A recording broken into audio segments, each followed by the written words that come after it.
আসসালামু আলাইকুম রহমতুল্লাহ। প্রিয় বন্ধুরা, আশা করি আপনারা সকলেই ভালো আছেন।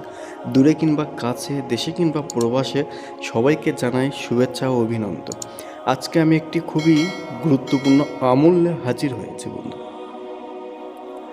যে আমলটি করলে বান্দা আল্লাহর কাছে চাইতে দেরি কিন্তু কবুল হতে দেরি হবে না। এর সাথে সাথে আপনার মনের সকল আশা আকাঙ্ক্ষা পূরণ হবে, সকল বিগড়ে যাওয়া কাজ ঠিক হয়ে যাবে এবং আপনাদের সকল হাজত পূরণ হয়ে যাবে ইনশাল্লাহ।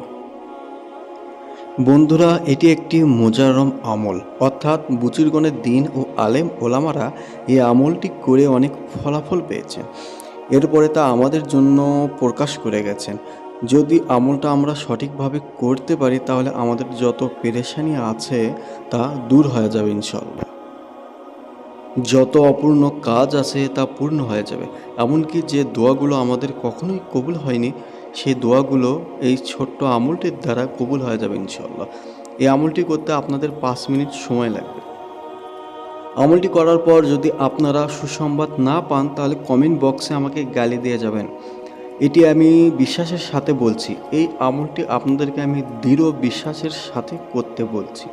যে কাজ আপনারা দুনিয়ার কোনো কিছু দ্বারাই করতে পারেননি সেই কাজ এই আমলটির দ্বারা করতে পারবেন।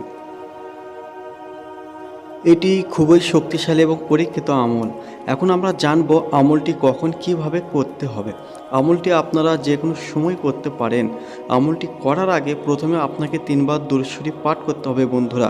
তারপর মহান আল্লাহ তাআলার এই পবিত্র নাম ইয়া কদিরু 111 বার পাঠ করবেন। তারপর শেষে আবার 3 বার দুরূদ শরীফ পাঠ করবেন বন্ধুরা, যেটা পারেন সেটাই করবেন। তারপর মহান আল্লাহ তাআলার কাছে আপনার যত হাজত, যত চাওয়া, যত পেরেশানি, যত আশা আকাঙ্ক্ষা আছে তা পেশ করবেন। ইনশাআল্লাহ আপনাদের সকল আশা আকাঙ্ক্ষা ও চাওয়া পাওয়াগুলো পূর্ণ হয়ে যাবে। খোদা হাফেজ।